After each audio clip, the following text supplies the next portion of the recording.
Et merci d'être fidèle au podcast. Et oui, c'est un nouveau numéro de Librement Linux. D'ailleurs, c'est le seul podcast qui aborde les solutions open source, Linux, l'informatique et le digital au travers de news, de billets et d'échanges en français dans texte, s'il vous plaît. Vous pouvez nous écouter sur simancast.fr et également sur la chaîne YouTube de Steve. Je le répète, le code promo c'est 513V3, dont un jour je vous expliquerai. Bonjour à tous, je m'appelle Cédric et je suis accompagné de la team et notamment justement de Steve. Salut. On parle de moi là. Allez, salut tout le monde. Il tient également le site numetopia.fr, le tux masqué. Salut. Salut.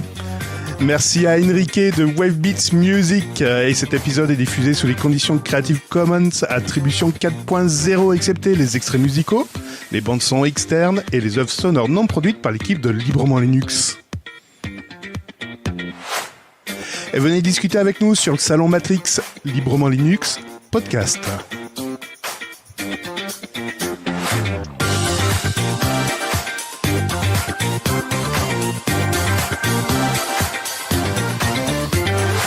Et bonjour à tous, nous sommes le dimanche 8 octobre 2023.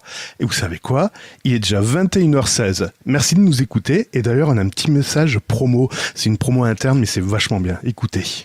Hello tout le monde. Alors j'ai une petite requête à formuler à tous, dans l'espoir de développer une idée de rubrique pour les prochains podcasts. Si vous aviez une question, une réflexion, une affirmation, bref, quelque chose à formuler, envoyez-moi cela de votre plus belle voix, un peu comme si vous alliez me laisser un petit message sur le répondeur. Vous serez bref et succinct. Vous m'envoyez un petit fichier au format MP3 ou OGG. Enfin, bref, vous m'envoyez tout cela par message privé depuis le salon Matrix. Quelques-unes de vos interventions seront retenues et rediffusées lors de la rubrique. Merci d'avance à tous pour votre participation et de vous prêter à ce jeu. Bien sûr, ce projet ne peut que prendre forme qu'avec votre collaboration. Alors, nous comptons sur vous. Dis Steve, c'est quoi la couleur de tes sous-vêtements ? Oula, Sonia, je peux pas te répondre là, j'en ai pas aujourd'hui. Eh ben, on n'y manquera pas. On n'y manquera pas de te laisser des messages. D'ailleurs, maintenant, tu vas nous parler de Restart OS. Librement Linux, le billet de la semaine de Steve. Eh ben c'est à mon tour et franchement, je vous avoue un truc aujourd'hui les gars, pour chercher l'inspiration parfois, c'est aussi aller au-delà du petit village de Bâle. Oui, enfin c'est un petit trou perdu. Oui, ça va, je sais, je vais pas vous faire non plus cette vanne toutes les sauces, toutes les semaines, hein, mais bon, j'avais que ça qu'en stock pour l'instant, donc voilà. Bon alors j'ai carrément été mettre les pieds là où il fallait pas, à vrai dire. Et d'ailleurs à ce propos, justement, j'en profite pendant que Jackie Pingjing est au toilette, comme ils disent. Hein. Alors par pitié, justement un petit message comme ça entre nous. Par pitié, sauvez-moi avant la fin du podcast. Je suis dans la sauce soja jusqu'aux nouilles, je vous raconte pas. En fait, j'ai voulu trouver un OS paria et jouable même, hein, avec un petit goût de dangerosité même, et j'ai trouvé. Bah oui, j'ai pas cherché non plus. Hein. Il s'agit de Red Star OS ou Red Star Linux, hein, si vous préférez. C'est un système d'exploitation natif de la Corée du Nord. Déjà cette phrase, l'air de rien, on dirait carrément le début d'un sketch. Hein, mais bon, voilà. En fait, on pourrait carrément dire que ce billet d'humeur, c'est un sketch. Et cette fois, non, en fait, je vous avoue franchement un truc. Je crois que je me suis vraiment foutu dans la mouise. Voilà, je vous explique un peu. La Corée du Nord a souvent la réputation injuste, hein, de ne pas avoir la technologie de l'Occident. Mais comme tout ce qui concerne la Corée du Nord, la vérité est généralement un tout petit peu plus complexe. Alors bon, on est bien d'accord, de manière générale, la plupart des ordinateurs que vous voyez en Corée du Nord, tant et si bien que vous les voyez allumés bien sûr, ont tendance à fonctionner sous Windows. Bon, en fait, autant dire qu'il ne fonctionne pas du tout, de toute façon. Hein. Mais bon, la Corée du Nord a été fortement impliquée dans la création de sa propre version de Linux. Ouais, si. Enfin, les travaux sur Red Star Linux ont commencé en 1998. Non, j'ai pas envie de dire 1998, par Korean Computer Center. Alors oui, on est d'accord, hein, ils sont pas vraiment beaucoup foulés pour trouver le nom de la société, hein, parce que c'est vrai que ça fait un peu KCC. Ça, c'est clairement, en tout cas, une drôle d'inspiration de couleur bien rouge, si vous voyez ce que je veux dire. Et comme j'ai suivi un cours de langue accéléré avec des amis moines coréens en retraite dans le fond de mon jardin, en coréen, ça donne Chun Dun Togul. Si, je vous assure vraiment. Ouais, et ça vraiment, ouais, mais moi aussi, j'ai vraiment très envie de lâcher une belle vanne à ce sujet, mais non, franchement, entre nous, celle-là, elle est un peu trop facile, donc je vous laisse le faire à ma place. Avant sa sortie. Avant sa sortie, la plupart des ordinateurs exécutaient Windows ou Red Hat Linux. Et puis Red Star OS, lui, il a été conçu pour être dans la langue nord-coréenne et adapté aux nuances de la Corée du Nord. Et le tout est une imitation éhontée des anciennes versions de macOS. Mais une fois largué dans l'environnement bureau de Red Star OS, c'est un système d'exploitation somme toute assez normal. Bon, ok, d'accord, l'horloge système, l'heure, le jour, le mois de l'année et juche, oui, parce que c'est juche. En fait, le juche, ça veut dire simplement qu'ils ont commencé un calendrier à partir de la date de 1912 et ces économiseurs d'écran qui sont carrément lourds, et ça scande à qui veut bien l'entendre toute la puissance du pays souverain, bla bla bla, leur sauveur, etc., leur leader suprême. Enfin, je vous passe les détails. Mais bon, sinon, c'est un OS assez ordinaire et intuitif. J'ai bien dit intuitif, oui. Surtout une fois que j'ai réussi à passer le cap de la barrière linguistique, puisque je l'ai au moins réussi à le passer en mode anglais, sauf pour Internet. En parlant d'Internet, parce que Red Star OS exécute une version modifiée de Mozilla qui est connue sous le nom de Ninara, qui signifie littéralement mon pays. Alors, ce foutu navigateur a refusé d'ouvrir ma page YouTube, petit con qu'il est, mais en fait, il est carrément utilisé en vérité pour se connecter exclusivement sur l'intranet coréen qui est surtout connu comme étant le Kwang Myung. Alors, petite parenthèse à ce sujet, je sais pas pourquoi, mais vous n'avez pas l'impression qu'en fin de compte, c'est un espèce d'avant-goût de ce qu'on risque de franchement subir avec les interdictions de VPN en France? Alors, je dis ça, je le place comme ça vite fait.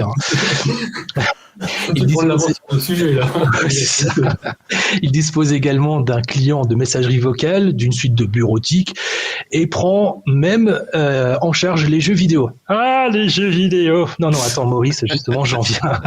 Red Star OS n'a pas de jeu intégré, à l'exception d'un jeu d'échecs que vous pouvez installer via le gestionnaire de logiciels intégrés. Alors, côté installation de Steam, GOG, dans le cul, Lulu, ouais, parce que il est complètement absent de l'App Store et c'est même pas la peine de pouvoir imaginer de contourner les proxys du navigateur pour installer depuis le net.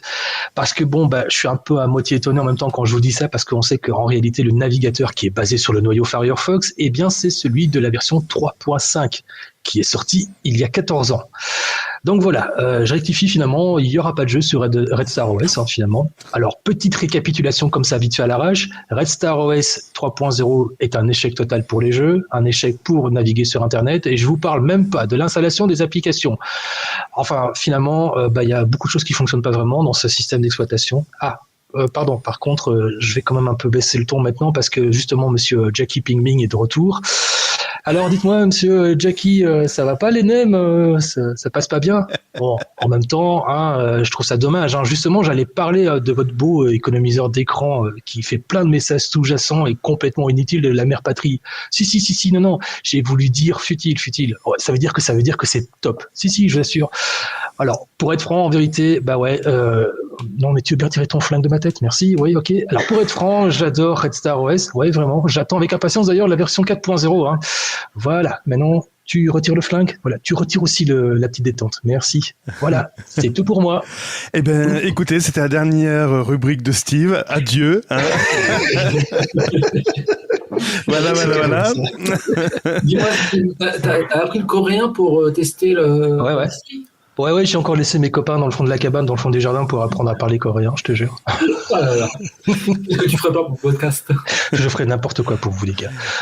Et la version anglaise, alors, c'est bien traduit, c'est correctement anglais? Non, c'est une cata. Mais en fait, en vérité, c'est une cata, c'est d'une lourdeur pas possible du début à la fin. Et tout ce que j'entends, c'est simplement les musiques de propagande qui, en fin de compte, scandent la mère patrie, quoi. Voilà, c'est tout ce que j'ai retenu vraiment. Et à côté de ça, c'était super rouge, mais très très rouge. Waouh, voilà quoi. Ça donne envie. Très bien. Ouais. Bon, allez, on va passer tout de suite aux actualités, si vous voulez bien. Librement Linux, les brèves. Ouais, les brèves, l'actualité, tout ça. Et on va parler justement de championnat du monde de e-sport insolite. Et c'est le Tux Masqué qui nous en parle. Oui, quand on parle de championnat de e-sport, on est plutôt habitué au championnat de League of Legends, de Counter-Strike, qui remplissent la Bercy Arena à Paris, par exemple. Mais là, je suis tombé sur une actualité parue dans Le Monde ce week-end qui parle d'un championnat du monde de Microsoft Excel World Championship. Il y a 128 candidats qui vont se réunir pendant 2 mois. 2 mois. Ouais, 2 mois ça va durer. Ça a commencé samedi et ça va durer 2 mois. Et ils vont faire des épreuves pour gagner une enveloppe de, quand même, accrochez-vous, $15,000. Ah, quand même, ouais. Ouais. Alors, bon, c'est pas, ils vont pas utiliser Excel pour faire des choses ultra sérieuses. Non, ça va être plutôt abordé de manière ludique. Par exemple, ils ont un jeu qui s'appelle l'île aux ours où il faut résoudre une série de problèmes pour compléter une carte peuplée d'animaux sauvages en dessinant des cases coloriées. D'accord. C'est assez ludique, c'est pas sérieux. Il y a un autre championnat du monde qui est beaucoup plus sérieux qui s'appelle la Financial Modeling World Cup qui a été créé en 2012 où là c'est que des experts de la finance qui sont en compétition pour gérer des entreprises fictives, monter des projections de potentielles performances, etc. Mais là, c'est pas le cas du tout du Microsoft World Championship où on est beaucoup plus ludique et voilà. D'accord. Il y a plein de petits défis. Ouais. Bah ouais. Ces défis durent 30 minutes. Mais le but n'étant pas que de résoudre au plus vite le défi, c'est aussi la manière dont va être résolu le défi qui va être noté et qui va permettre de gagner des points pour atteindre le sommet du podium. Super. Remarque, il y avait des jeux de finance aussi qui s'appelaient pas Transport Tycoon, mais toutes les suites Tycoon aussi. Mais c'est vrai que c'était pas sous Excel. C'était peut-être un peu plus sexy. Ouais, c'était c'était beaucoup plus ludique. Bon, ça, Roller Tycoon, il y avait Rail Tycoon, je crois, des trucs comme ça. Ouais. Mais bon, c'était du jeu, du pur jeu. Là, on utilise des outils. On utilise Excel, quoi. Excel, moi, je m'amuse pas beaucoup avec des tableaux Excel. Carrément. J'avais justement la question, mais je me dis, mais je suis curieux de voir la tête de ces mecs qui font un concours. Tu vois ce que je veux dire? Moi, je me mets devant un tableur Excel, mais je déprime sévère, quoi, Et tu vois. t'es pas obligé d'aller là-bas, hein. Tu vas dans toutes les entreprises et mais il y en a qui se masturbent les esprits sur Excel, mais c'est pas possible. Les gars, ils te réinventent la base de données dans Excel. Non, mais oh. En tout cas, si ça vous intéresse, la finale se joue le 7 décembre à Las Vegas, dans l'HyperX Arena. Ah, je peux pas, j'ai piscine ce jour-là. Ouais. J'ai failli dire oui, j'y vais, mais là, sur le coup, si j'y vais que tout seul, les gars, non, j'irai pas, non. Oh, moi, ça serait un prétexte pour aller là-bas, mais j'irais faire autre chose. Tu m'étonnes. Je devrais en parler. D'après ce que j'ai compris, il y a aussi ils utilisent des tableaux Excel pour faire des statistiques sur les résultats que pourraient donner les machines à sous. Ah oui. Ouais. Mais c'est autorisé ça? Je croyais que c'était interdit justement. T'avais pas le droit de faire. Mais là, dans le cadre du championnat, dans les épreuves, ils ont le droit. D'accord. Ouais. Ah ouais. Parce que les petits génies qui avaient un ordinateur dans le cerveau, ils étaient plutôt exclus justement de ces endroits-là. Tout à fait. Ouais. Ok. Ouais. Très bien. Allez. Tu vas nous parler encore de la SREN. Ouais. On n'arrête pas d'en parler de cette loi pour sécuriser et réguler l'espace numérique en France. Bon, on en a parlé les deux derniers podcasts pour vous parler d'amendements qui avaient été déposés par des députés pour censurer le web directement dans les navigateurs sous les recommandations, sur ordre du gouvernement ou on ne sait pas trop de qui. Bon, là, ça, on a cru avoir gagné. Je vous invite à lire un article paru dans sur le site de la Quadrature du Net qui explique qu'en fait, on s'est fait un peu enfumer parce que l'amendement initial parlait de blocage. On parle plus de blocage, on parle de filtrage. Donc, certains ont commencé et nous-mêmes, la dernière fois, on disait il y a peut-être une petite victoire. En fait, la Quadrature du Net nous annonce dans son billet de blog que je vous invite à lire. Le lien est en copie et dans le descriptif de l'épisode que derrière, c'est juste de la sémantique, mais que le filtrage, c'est aussi de la censure. Mais là, on ne va pas parler de ça, on va parler d'un autre amendement qui a été déposé par un député Horizon qui vise à demander à l'App Store et à Google Play de supprimer certains VPN de leur store pour empêcher les internautes d'accéder à ces applications qui permettraient, je cite, l'accès à un réseau Internet non soumis à la législation et à la réglementation française ou européenne. Bref, tous les éditeurs qui joueraient pas le jeu des autorités françaises ou européennes, ils n'auraient pas le droit de mettre leur VPN dans l'App Store ou le Google Play. Et s'ils ne respectaient pas ça, Google ou Apple seraient soumis à une amende allant jusqu'à 1% du chiffre d'affaires mondial. Bref, c'est bienvenue en Chine. Mais putain, non, enfin, soit. Alors, moi, je me demande si c'est pas un peu de la fumisterie, ça, et si c'est pas pour nous faire parler de ça et pas d'autre chose. Parce que concrètement, les gens qui utilisent aujourd'hui des VPN, vous pensez sérieusement que c'est des gens qui sont sur des smartphones qui veulent utiliser absolument un VPN pour aller faire des choses illégales? Enfin, généralement, je vois plutôt des individus sur des ordinateurs, sur des Mac utiliser des VPN. Mais moi, je vois plutôt ça comme la première étape vers une interdiction globale des VPN. Parce que ça, c'est un leitmotiv qui revient d'année en année à chaque fois qu'on parle de loi de sécurité, d'encadrement d'Internet. Les gouvernements, ils veulent interdire les VPN, ils veulent interdire les liaisons chiffrées, ils veulent interdire les messages sécurisés et tout ça. Jusqu'à présent, entre les problèmes techniques pour interdire ça et certaines personnes qui sont un peu plus sensées qui disent oui mais bon où est-ce que est la liberté dans tout ça, voilà. Là je pense qu'avec ces amendements-là, l'amendement en soi comme tu dis n'a pas grand intérêt parce que moi-même j'utilise pas de VPN sur si quand je me connecte sur un Wi-Fi public, Wi-Fi libre gratuit, j'ai un VPN mais bon, en soi, c'est plus pour éviter des leaks des sites que je visite et tout ça, pour être après spammé de la publicité, mais c'est pas en soi très important. En effet, c'est plus sur les PC que les VPN sont utiles. Mais moi, je pense que c'est plus une première étape. Après, la loi n'est pas encore passée, tout ça, c'est en discussion. Donc, on va voir si nos députés sont assez intelligents pour tirer la sirène d'alarme sur l'encadrement de l'Internet en France. On n'a pas envie de se retrouver en Corée du Nord ou en Chine ou en Russie, quoi. Évidemment. Bah non, si c'est pour entendre de la musique française toute la journée, laisse tomber. Steve, tu voulais rajouter quelque chose?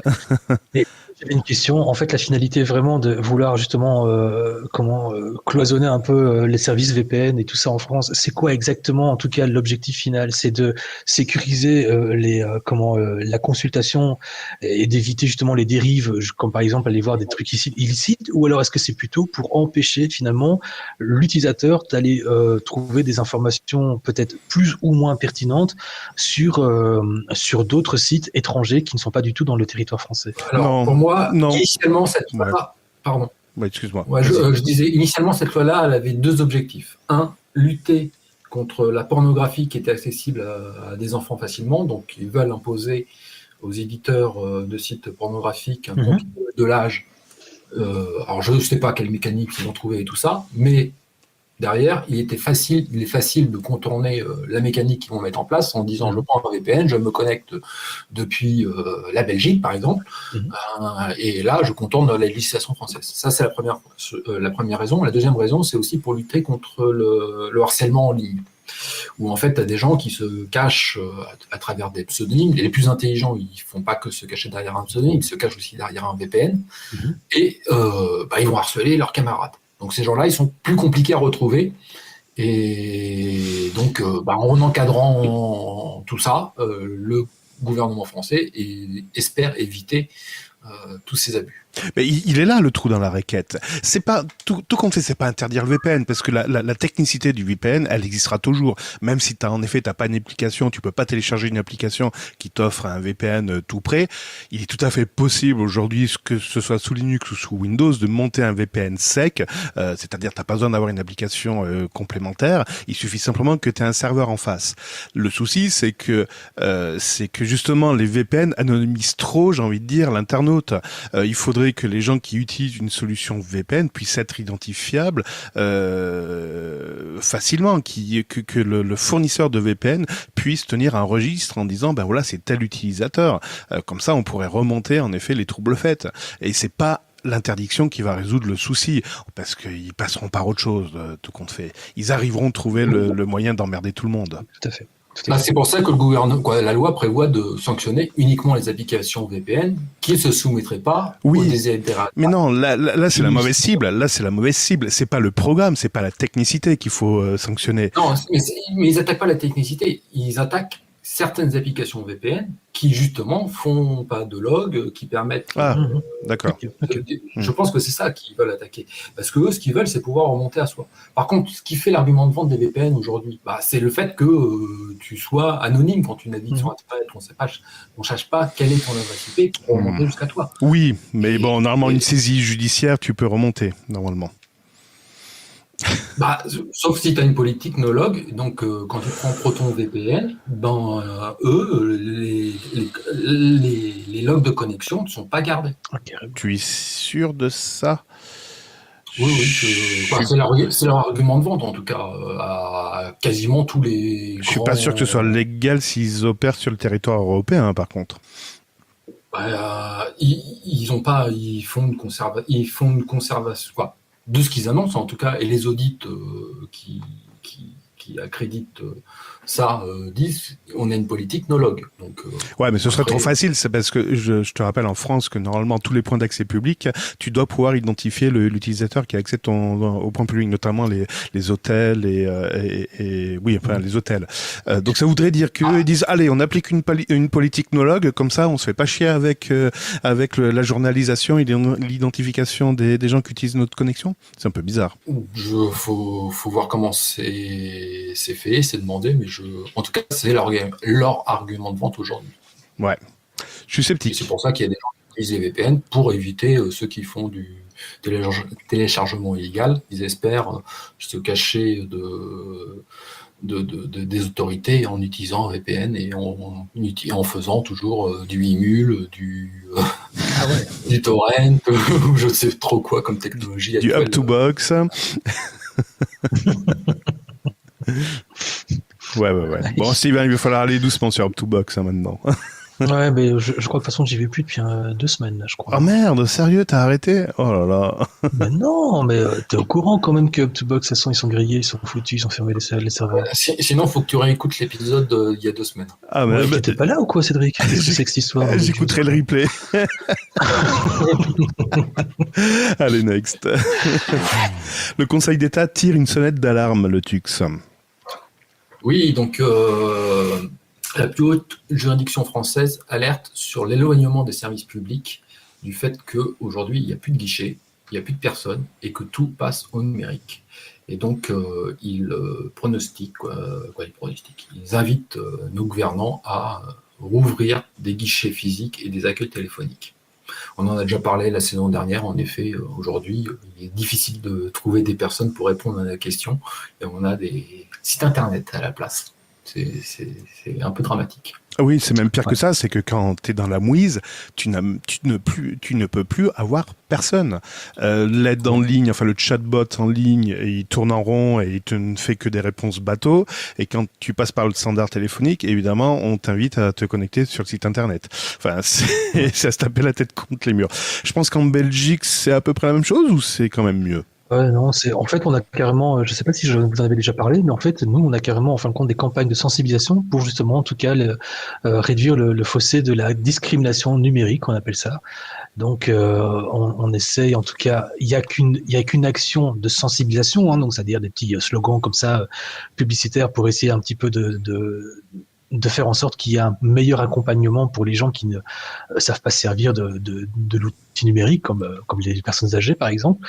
Mais du côté de l'État, malheureusement, voilà, quoi, tant qu'en fin de compte c'est efficace et que ça peut permettre effectivement de limiter le nombre d'employés sur en fin de compte telle ou telle application, eux, ils sont win-win, donc ils s'en foutent un peu, quoi.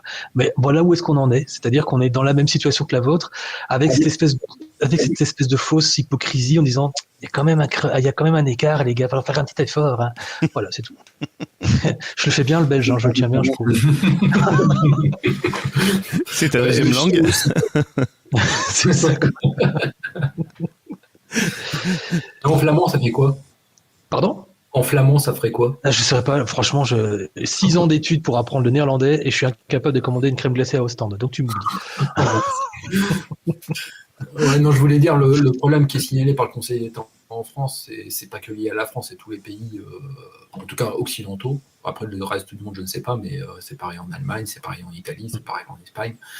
Ils ont trouvé que c'est simple, hein, remplacer des hommes par des ordinateurs, ça coûtait moins cher.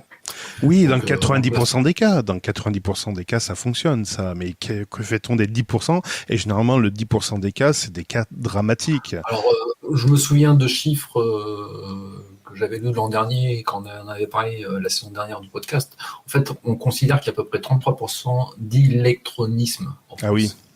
D'accord. 33%. Électronisme, donc électronisme, c'est les gens qui ne savent pas utiliser un ordinateur. 33%. C'est Un tiers. énorme. C'est énorme. Et je pense que la proportion est pareille au niveau européen. Aux États-Unis, je ne sais pas. Mais voilà. Mais après, ça se comprend, quoi. On n'a pas besoin d'un ordinateur pour se faire à manger. Pas pour l'instant, pas encore. Attends, les tables vitrocéramiques maintenant où si t'as pas le doigt qui est bien humide, etc., t'arrives plus à te faire à bouffer, hein. Qu'avant il suffisait de tourner un bouton, hein. Donc. Ouais, mais bon, deux pierres, deux silex, et puis tu fais un petit peu, tu peux te payer ton. Je parle même pas je parle même pas des micro-ondes et des fours qui bug ou les cartes mères qui crament et tu peux plus rien faire, quoi. Qu'avant il suffisait d'ouvrir la bouteille de gaz, de mettre une allumette et c'est bon, la baraque prenait feu, tout était cuit. Bon, bref. Comment je suis extrémiste? Non, pas du tout. Allez, on va parler de Mozilla. Et Mozilla déploie une nouvelle technologie. Qu'est-ce que c'est cette technologie, dis donc? Oui, donc cette semaine, ils ont annoncé le lancement de l'Encrypted Client Hello. Hello. HEECH. Donc en fait, c'est une technologie qui chiffre les adresses des sites visités et ajoute ainsi une couche supplémentaire à la protection de la vie privée lors de la navigation. Alors, comment elle fonctionne cette technologie? Quand on consulte une page Internet, le navigateur contacte d'abord un serveur DNS pour faire une translation entre le nom qu'on lui donne et l'adresse IP, qui est l'adresse physique de ce serveur.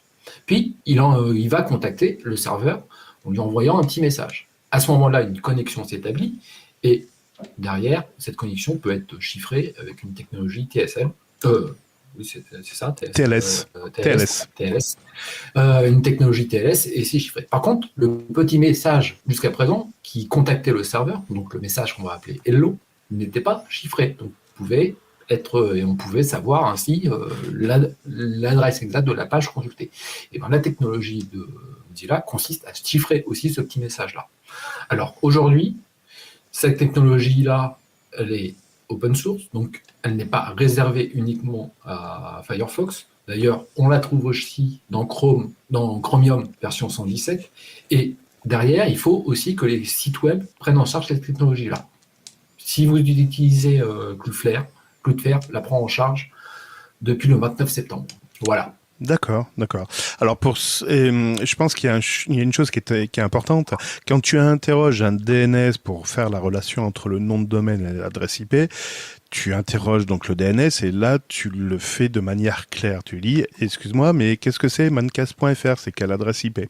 Et en fait, généralement, je veux dire à 90% du temps, les internautes utilisent le DNS fourni par le fournisseur d'accès à Internet. Donc le fournisseur d'accès à Internet a la liste de tous les sites que vous consultez, que vous soyez en navigation ou navigation privée. Donc le YouPorn que vous visitez en navigation privée, votre fournisseur d'accès à Internet le sait très bien que vous y allez. Et justement, le Hello, cette partie de DNS déjà a été masquée par Mozilla. Tu sais quelle est la techno? Hein, le truc, c'est le DNS over HTTPS. Oui, c'est ça, le DNS over HTTPS. Alors par contre, il n'est pas activé par défaut dans Mozilla. Il faut aller dans les options de Mozilla pour l'activer par défaut, ce qui fait qu'à chaque interrogation de site internet, ça passera par ce service et votre fournisseur d'accès Internet sera totalement aveugle des requêtes que vous faites. Donc faire le DNS over HTTPS plus derrière le Hello, vous êtes, ça y est, cette fois-ci complètement offusqué de tous les regards indiscrets. Et puis, jusque quand c'est le VPN. Oui. Tu disais, Steve? D'ailleurs, je posais la question, c'était jusque Que quand, parce que fatalement, aujourd'hui, on nous dit, ouais, voilà, vous êtes 100% safe. C'est un peu comme la pub pour la publicité, pour les lessives. Dash lave plus blanc que blanc. Dans les années 70, donc 70, c'était super blanc. En 80, c'était blanc nucléaire. En 90, c'était, tu vois ce que je veux dire? Donc aujourd'hui, tu me dis, ouais, on est super protégé. Donc ça veut dire que je peux y aller franco sur YouPorn sans problème. Personne ne saura que j'y suis. Sauf si, en fin de compte, je regarde pas ce qui se passe derrière moi. Mais t'es sûr de ça jusque quand, quoi, tu vois? Ah, mais jusqu'à la prochaine évolution technologique. Et c'est une course. Voilà. Et c'est une course, en fait. Initialement, j'aime bien le rappeler, Linux, à la base, ok, il y avait des comptes utilisateurs pour pas mélanger les fichiers, mais il y avait aucune notion de chiffrement, il y avait pas de notion de cryptage, de tout ce que tu veux, enfin, tous les synonymes qui peut y avoir. Et c'est apparu que beaucoup plus tard, quand on s'est rendu compte que, il y avait des choses qu'on devait offusquer, qu'on devait masquer, tout compte fait, parce que, c'était pour ta propre liberté. Ok, Internet, c'est un vaste lieu d'échange de données, mais des fois, on a besoin aussi d'échanger des données, mais de manière sécurisée, de manière privée.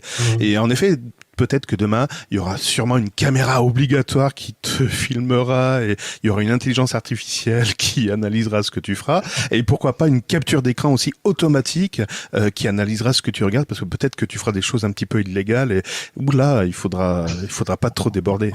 Voilà. Ouais, voilà quoi. Donc Et oui. à ce moment-là, je dis bienvenue dans 1984, le livre, le célèbre roman de George Orwell. Exactement. Qui décrivait ça, cette société-là que Cédric est en train de vous décrire en 1949. Exactement. Et aussi, pourquoi aujourd'hui cette technologie qui était avant réservée aux entreprises, aux services secrets, aux États, pourquoi aujourd'hui on en parle pour le grand public? Tout simplement parce que il y a quelques années, il y a Edward Snowden qui a quand même révélé les écoutes massives qu'ont opéré la NASA, aussi bien sur le sol américain que sur l'étranger, pour espionner les conversations des gens. Et donc à ce moment-là, les gens ils se sont dit, mince, on nous espionne, on nous a pas demandé, c'est la surveillance de masse, donc on va essayer de se protéger contre ces agences qui nous espionnent soi-disant pour notre bien, quoi. Ouais, et c'est vrai. Je voulais aussi préciser, en fait, le DNS over HTTPS n'est pas uniquement réservé à Mozilla. Aujourd'hui, quasiment tous les navigateurs, Chrome sur base Chromium, donc tout le reste, intègrent cette technologie-là. Très bien. Et on fera prochainement un dossier sur les navigateurs et savoir ce qui se cache derrière cette pléthore de solutions de navigateurs qui vous permet d'aller sur Internet. Est-ce qu'ils sont tous équivalents? Est-ce qu'ils sont tous égaux? On verra ça. Allez, next. Et on va parler de travail, et oui, ça y est, vous êtes peut-être en train de nous écouter un podcast au travail. C'est pas bien, concentrez-vous sur votre boulot et tu vas nous parler, le Tux, de méta et de télétravail. Oui, donc il y a, avec le Covid, Mark Zuckerberg a dit, c'est bien, on a un outil qui est formidable pour le télétravail qui s'appelle le métaverse. Donc, le futur, c'est le télétravail et utiliser le métaverse pour ça. Sauf que, en fait, Génération NT, le site, rapporte que certains employés en télétravail chez Meta sont aujourd'hui menacés de licenciement s'ils n'acceptent pas de travailler au moins 3 jours par semaine en présentiel. Car, dit la direction, les relations entre personnes aident à travailler plus efficacement. Pardon, excusez-moi, c'est sorti du cœur. Je suis également concerné. Je travaille pas chez Meta, mais je suis également concerné par ça. C'est surtout aberrant parce qu'ils prennent pas en considération le cas particulier des utilisateurs, des travailleurs. Par exemple, dans mon cas, mon job, c'est de piloter des techniciens qui sont de toute façon pas dans les mêmes bureaux que moi.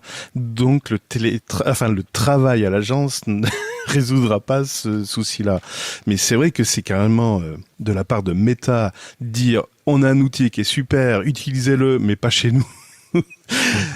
C'est la contradiction la plus aberrante. Marc s'était déjà offusqué que les gens en interne n'utilisaient pas le casque de VR. Au bout d'un moment, écoutez, au revoir président. En plus, à un moment donné, on parlait beaucoup de métaverse. Je crois qu'aujourd'hui, c'est un peu tombé en désuétude. C'est son pari. Je pense qu'il est un peu raté. Oui, c'est comme la 3D à la télé. Voilà. Ouais, tout à fait. Lui, il a investi des milliards là-dedans. Et il a changé de nom de sa société. Ouais. Et en plus. Ouais. Bon. Et Steve, t'as postulé chez Meta, je crois, hein, c'est ça? Oui, tout à fait. Justement, j'ai dit que j'avais besoin de m'occuper de toute la partie justement orientée, parce que on peut le dire à l'antenne, ça, Oui. que j'avais dit qu'en fin de compte, je voulais m'occuper de tout ce qui était métaverse et YouPorn. Tu vois ce que je veux dire pour une réalité augmentée. J'attends toujours la réponse. Franchement, il y en a un qui a fait fortune là-dedans. Hein. Bonjour Xavier, si tu nous écoutes. Ubisoft, le Tux.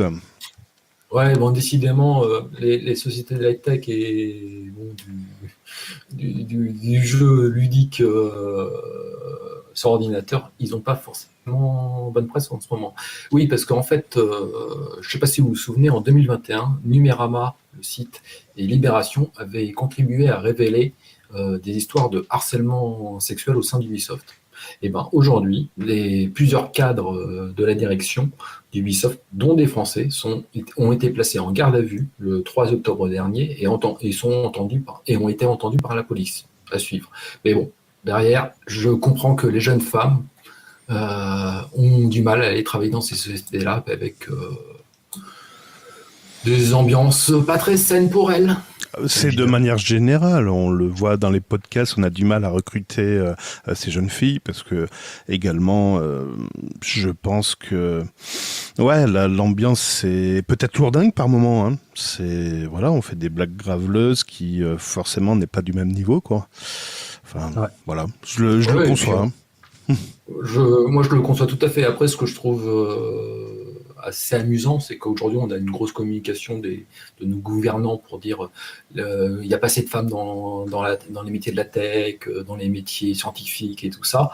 Après, je comprends aujourd'hui qu'elles préfèrent s'orienter vers des métiers où elles sont entre elles et elles n'ont pas forcément à faire à des ambiances pas saines pour elles. Comme on dit, les hommes entre eux ils sont très graveleux et ils font pas forcément attention à la sensibilité féminine. Ouais. Et dans mon métier, ça m'est arrivé très souvent de travailler avec des femmes et franchement, c'est aussi plaisant dans la qualité du travail et dans les échanges. Franchement, il n'y a pas de sous-catégorie. Et c'est tant mieux. Je leur tire mon chapeau parce que ça doit pas être évident pour elles tous les jours. Ouais, tout pareil que toi. Je trouve que moi, la qualité de travail qu'elles apportent est très impressionnante. Par contre, je leur dis, vous avez bien du courage de travailler avec que des mecs autour de vous, parce que ça fait à peine 10% des effectifs dans des services techniques où il y a une femme pour 10 mecs, quoi. C'est clair. Ouais. En tout cas, si vous voulez venir au micro de Librement Linux, c'est avec plaisir.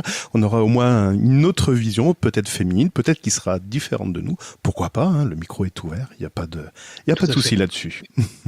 Et puis chez nous, pas de harcèlement. Non, pas promis. Et si on en fait, vous avez le droit de nous battre. Ah non, quand même pas. Allez, next. Des rumeurs autour de Microsoft et de Windows. Quelles sont ces rumeurs, le Tux ?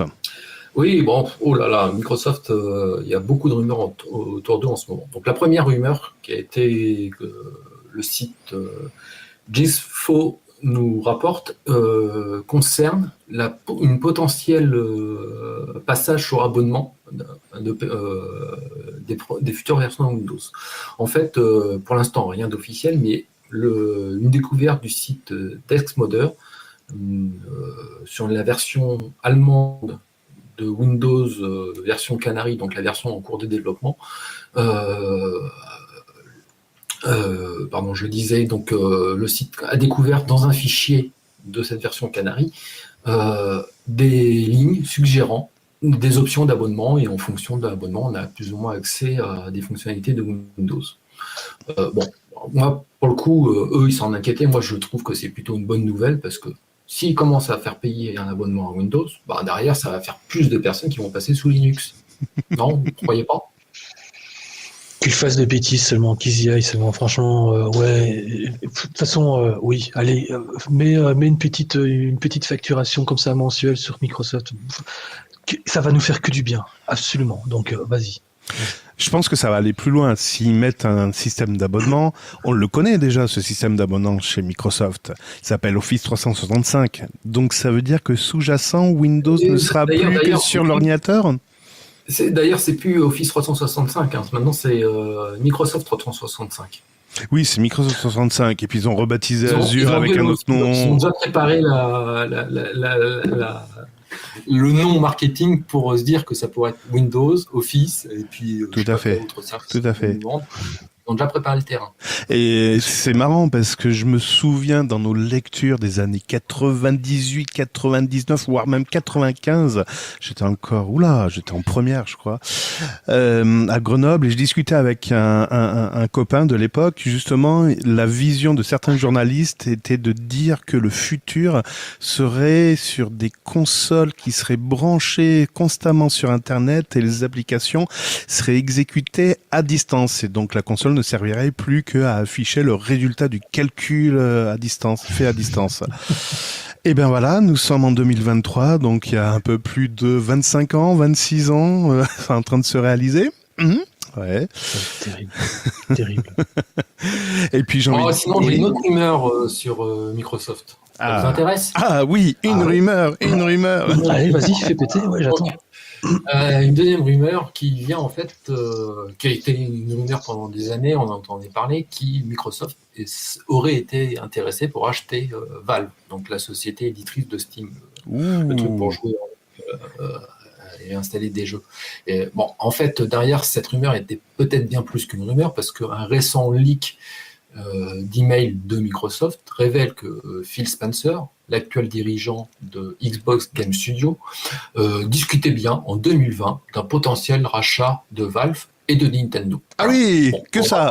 Rien que ça. Bon, pour rappel, en ce moment, ils sont en train d'essayer de racheter Activision Blizzard. Ils ont un peu de mal parce que les différentes autorités de la concurrence étaient un peu sceptiques. Alors, celle de l'Europe, elle leur a donné un blanc-seing assez rapidement. Par contre, celle d'Angleterre, ils sont toujours en discussion. Et aux États-Unis, il y a eu des discussions. Alors, je crois que ça a été validé avec certaines conditions parce qu'ils ont peur de la création d'un monopole entre les Xbox, les éditeurs, des gros éditeurs comme ça tuerait un peu la concurrence avec les autres acteurs. Mais après le rachat de GitHub, il y avait eu beaucoup de rumeurs, et notamment le rachat de Discord.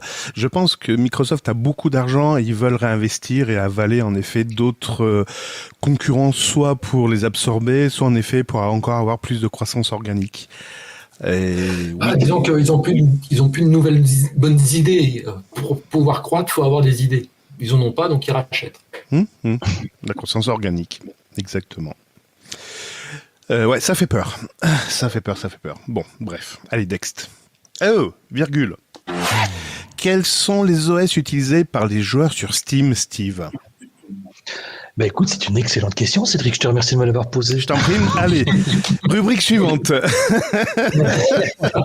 En fait, ce qu'il y a, c'est que Steam passe son temps quand même mensuellement à pouvoir refaire en fait un espèce de tableau récapitulatif et je ne parle uniquement que de la plateforme Steam dans ce cas de figure. Donc, il récolte des informations pour savoir sur quoi finalement ces joueurs, sur quoi ils jouent. Et donc finalement, je vais pas non plus nécessairement faire des gros chiffres ou quoi pour vous saouler, mais manifestement, voilà ce qui en ressort, c'est que 97%, donc je veux dire 97% des joueurs préfèrent toujours profiter de leur lanceur Steam sous Windows. Et aussi étrange que ça puisse paraître, c'est pas Windows 11, mais ils préfèrent finalement Windows 10, donc le Windows 10, comme étant en tout cas leur système d'exploitation préféré. Alors bien évidemment, ça veut dire que des 97%, il reste quasiment plus rien pour nous les Linuxiens ou les macOS, parce que il reste 1,4% pour les joueurs sur macOS. Et franchement, entre nous, je sais pas du tout à quoi ils jouent sur macOS, mais enfin, il doit y avoir des jeux finalement. Et puis finalement, il reste quoi 1,6% qui seront sous Linux. Alors, on est bien d'accord, franchement, ça représente pas grand-chose. Le chiffre, en tout cas, ça représente plus une miette de pain plus qu'autre chose. Mais faites un calcul rapide comme ça, à l'arrache. On compte approximativement aujourd'hui 3 millions de consoles Steam Deck vendues. Donc, dans les 1,6%, on doit déjà dénombrer 3 millions de consoles Steam Deck puisque ça tourne sous SteamOS, donc sous base de Arch Linux, pardon. Donc, ça veut dire que on a encore potentiellement des autres joueurs qui jouent sur PC, comme moi, etc., etc. Donc, ça veut dire que là, sur le coup, j'ai pas nécessairement, en tout cas, envie de dire, c'est pas gagné. Mais oui, effectivement, c'est pas gagné. Mais ce qui est bien, c'est de se dire que finalement, on verra peut-être l'évolution dans le courant de l'année. Et si ça se trouve, c'est 1,6% de grandes chances peut-être de justement évoluer, de grandir. Sachant qu'en plus de ça, on a quand même pas mal de consoles portables qui finissent par aussi s'orienter sur des OS alternatifs. Et en l'occurrence, tout ce qui est Linux. Et puis Linux aussi, un petit peu, commence aussi à se démarquer avec BaseITOS qui, en fin de compte, lui aussi utilise en tout cas une espèce de GUI orienté comme si c'était effectivement une Steam Deck, etc., etc. Donc, moi, je suis très très optimiste et voilà, j'attends avec impatience la suite, mais ça va être cool, je pense. Voilà. Très bien. Écoute, que l'optimiste reste avec toi. Je l'ai pas partagé, hein. Non, je l'ai pas partagé manifestement. Non, mais bon, moi j'avoue, je joue très peu sous Linux et il y a certains jeux auxquels je joue, je préfère encore les jeux sous Windows. C'est vrai ? Ouais. Ah bon ? Parce que plus stable. Voilà. Ah bon ? Alors moi, j'avoue... Bien que délivré par Steam et donc avec Proton qui fait que c'est censé bien marcher comme il faut. Ouais, c'est fou ça, parce que tu vois, moi je suis complètement à l'opposé. Ce que je découvre et qui était vraiment des belles expériences comme ça de gaming sous Windows, je peux pas le nier, eh bien je retrouve vraiment une expérience de jeu complètement décuplée, j'ai envie de dire, façon de parler. Je vais pas dire que les jeux sont plus beaux, mais en tout cas, je tombe pour la plupart des cas sur des performances beaucoup plus intéressantes et donc finalement une fluidité dans le jeu que je n'avais pas rencontré sous Windows, bizarrement. Peut-être que ça vient que c'est des jeux qui ont 10-15 ans. C'est pas des jeux récents, donc ils sont pas optimisés parce que on optimise ça par rapport aux nouvelles sorties pour les joueurs qui jouent au jeu. Ouais, mais si tu joues à Tetris, ok. Non, mais Tetris.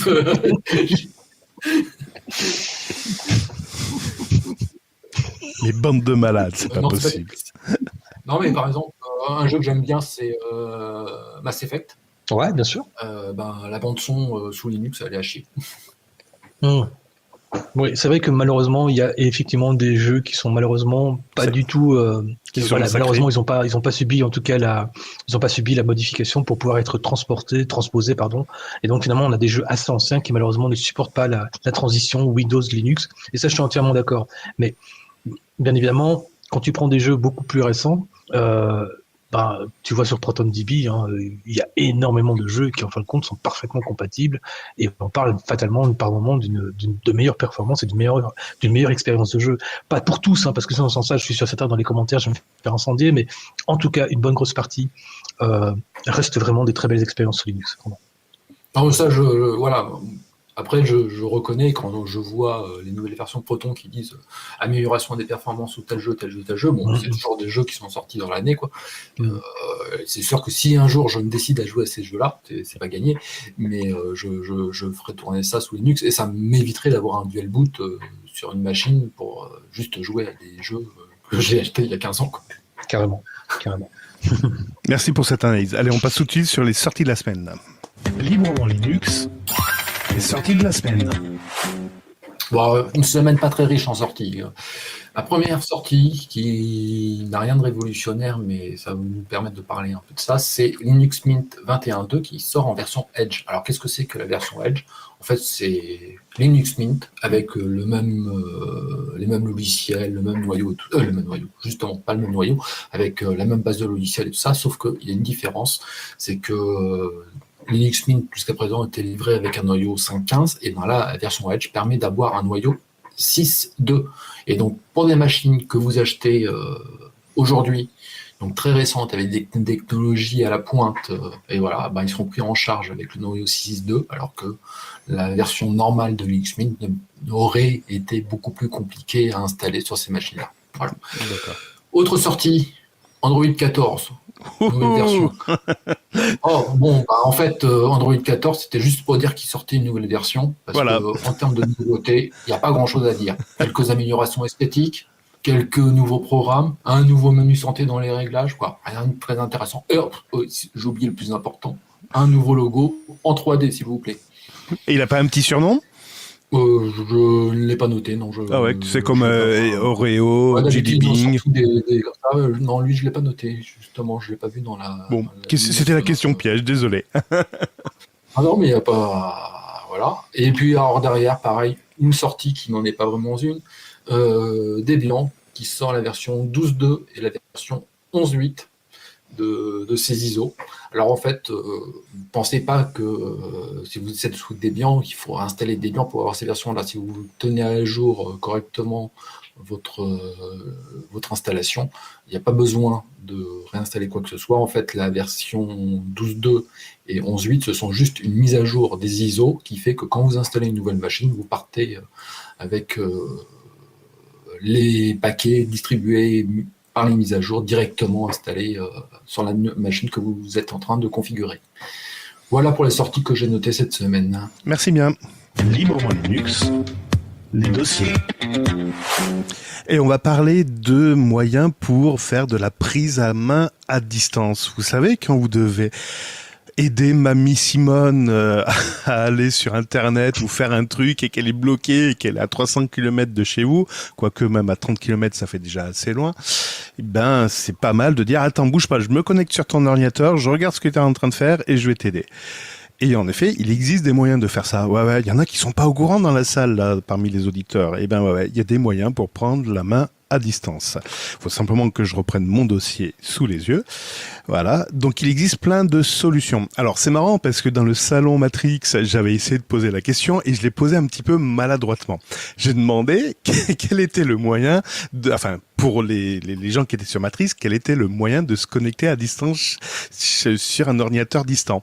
Et j'ai eu comme première réponse SSH. Alors pour les moins geeks d'entre vous, SSH c'est quoi ? C'est simplement le contrôle, c'est la connexion à distance mais en mode terminal. Donc oui, on peut prendre la connexion à distance d'un ordinateur. À la limite, vous pourrez peut-être le mettre à jour, le redémarrer, l'arrêter, etc. Mais au niveau graphique, c'est un peu limité. C'est que du texte.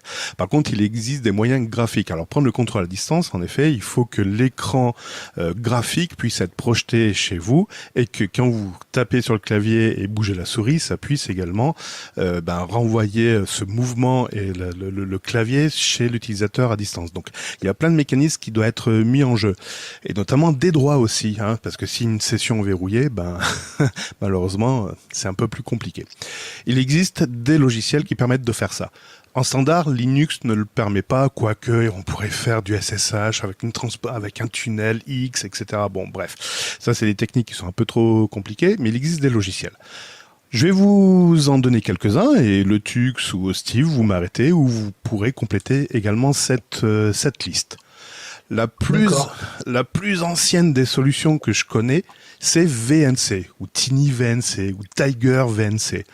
VNC est un logiciel de contrôle à distance qui permet simplement d'avoir un client d'un côté et un serveur de l'autre. Donc le serveur attend des connexions d'un client. Il marche super bien quand vous êtes sur le même réseau. C'est-à-dire, vous avez à peu près la même adresse IP que l'autre ordinateur en face, ça marche super bien. Dès qu'on va passer sur Internet, il va falloir faire des autorisations de réseau, etc., faire du reroutage. Bref, si vous êtes vraiment pas à l'aise au niveau réseau, oubliez tout de suite VNC. Voilà. En interne, ça marche très bien. Sur Internet, c'est une catastrophe. Tout le monde se paume et on ne sait plus comment faire. Et donc là, justement, la problématique se pose. Ok, on peut pas se connecter d'un ordinateur à un autre, donc il va falloir qu'on trouve un moyen. Et ce moyen, c'est d'avoir un serveur central sur Internet qui accepte à la fois le client et à la fois le serveur. Donc tous les deux vont se connecter sur le serveur central, et c'est le serveur central qui va faire cette liaison. Et là, plein de solutions sont apparues. Allez, en vrac, TeamViewer, AnyDesk, Chrome Remote Desktop. Ah, j'ai dit Chrome Remote Desktop. Vous l'aviez plus, celui-là? Ah ouais, vous le connaissez pas, celui-là. Eh ben, celui-là, c'est quoi? C'est simplement une extension à Google Chrome. Oui, je sais, on n'aime pas Google. Ben ouais, mais pourtant, il y a une extension là-dedans qui s'appelle donc Chrome Remote Desktop, qui utilise un protocole fermé. Voilà. Ça c'est dit, qui s'appelle le CRDP, le Chrome Remote Desktop Protocol. Alors évidemment c'est chiffré, donc tout ce que vous faites, normalement les autres ne puissent pas le voir, et vous pouvez donc prendre le contrôle à distance de l'ordinateur qui a également installé cette extension. Alors il y a un échange de code, vous pouvez pas prendre le contrôle de n'importe quel ordinateur, donc il y a une espèce de code à s'échanger avec son interlocuteur, un mot de passe un petit peu fort, et hop là vous pouvez prendre le contrôle à distance. AnyDesk et TeamViewer. Alors ceux qui sont sur Windows, TeamViewer, vous le connaissez, hein, tout le monde en parle. Voilà, donc c'est un numéro qui s'affiche sur votre écran, vous le communiquez aussi à l'autre utilisateur et hop là, vous êtes chez lui. Il y a eu des trous de sécurité il y a 10 ans, je crois. Une dizaine d'années, celui qui avait pas le mot de passe de TeamViewer pouvait quand même prendre le contrôle à distance du PC. Bon, ils ont corrigé les failles entre-temps. Et AnyDesk fonctionne également de la même manière. Sauf que AnyDesk, il y en a beaucoup qui croient que cette solution est open source. Et c'est une erreur. C'est un logiciel, certes avec une partie gratuite, mais on peut également prendre un abonnement payant et il n'y a rien d'open source. Mais rien. Voilà, c'est simplement le premier logiciel qui permettait ce mode de connexion qui était disponible sous Linux. Et pour ceux qui sont dans le milieu professionnel, ils connaissent sûrement Microsoft Teams qui fonctionne évidemment sous Windows, mais qui fonctionne également sous Linux. Et pareil, Microsoft Teams permet de partager l'écran et on peut également demander le contrôle pour prendre le contrôle du clavier et de la souris. Alors attention, dans le milieu professionnel, il y a peut-être des restrictions si vous faites pas partie de la même société. Des fois, le partage d'écran ou le contrôle à distance est verrouillé par l'administrateur du réseau. Bref, c'est Microsoft qui pilote tout ça. C'est magnifique. Est-ce que vous avez d'autres solutions, Steve ou Lotux ? Alors moi, j'en ai une autre. Ouais. Et en plus, elle est open source. Ah. Et elle est aussi simple d'utilisation que TeamViewer. Ah, vas-y, ça m'intéresse. Et elle s'appelle RustDesk. RustDesk, parce que c'est écrit en Rust. Voilà, c'est écrit en Rust et Desk parce que c'est pour prendre en main à distance un bureau. Alors, c'est un peu comme tout ce qu'on fait en open source sous Linux. Dans l'open source, on peut héberger intégralement cette solution chez soi. Donc pareil, il y a besoin d'un serveur qui met en relation les deux clients. Le serveur, on peut s'appuyer sur ce RustDesk.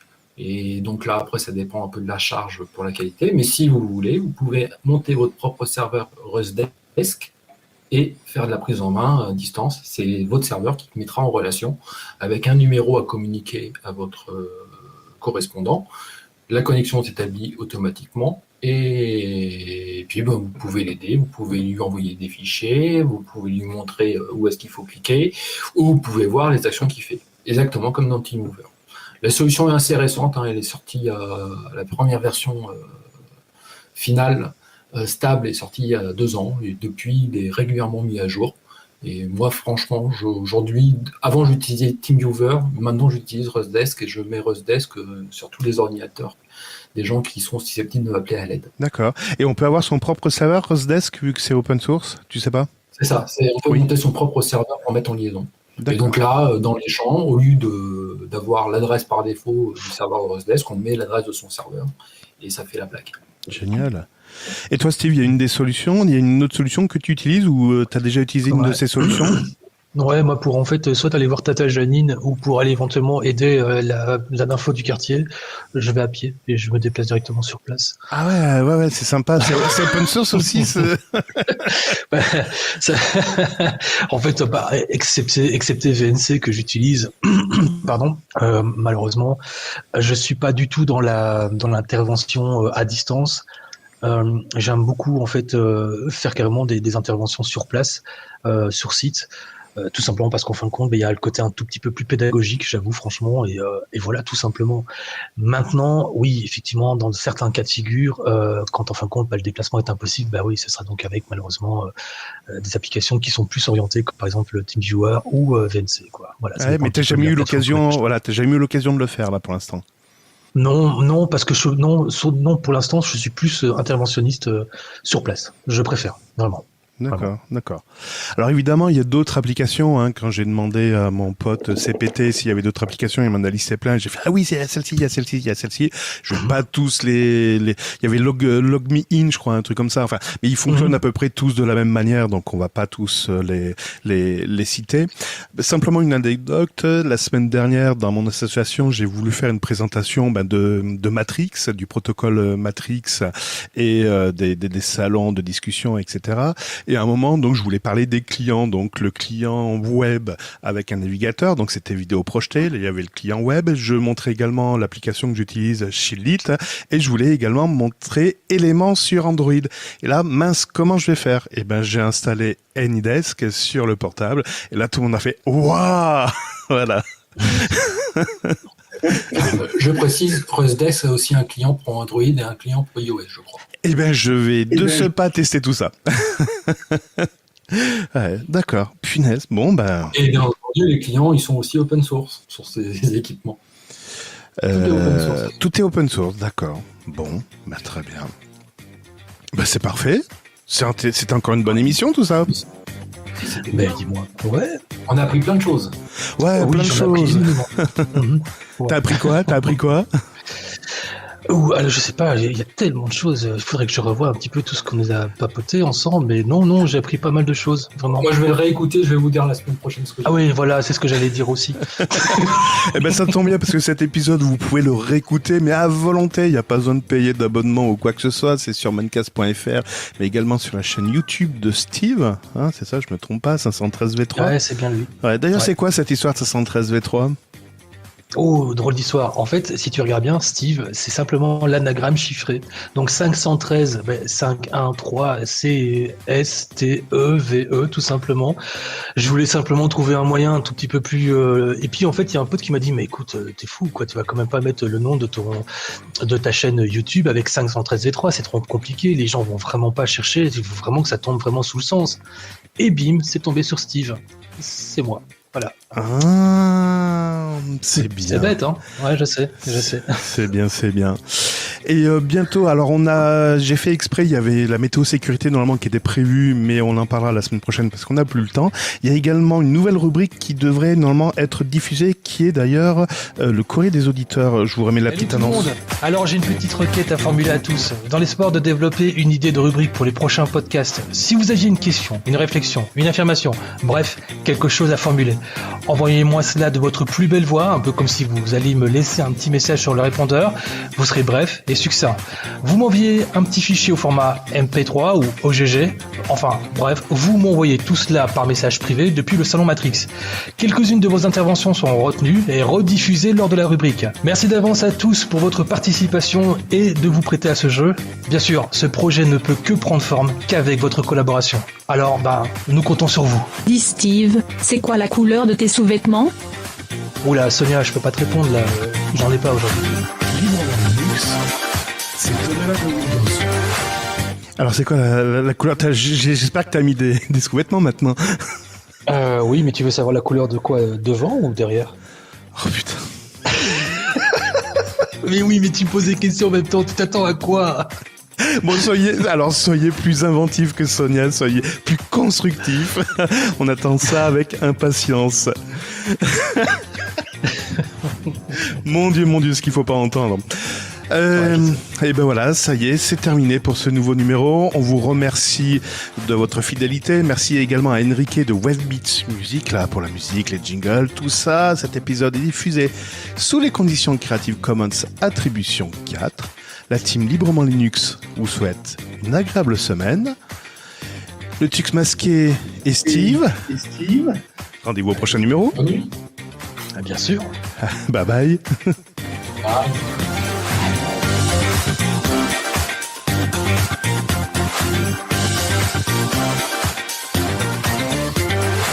Oui, cette émission touche à sa fin comme je touche à mes rouflaquettes.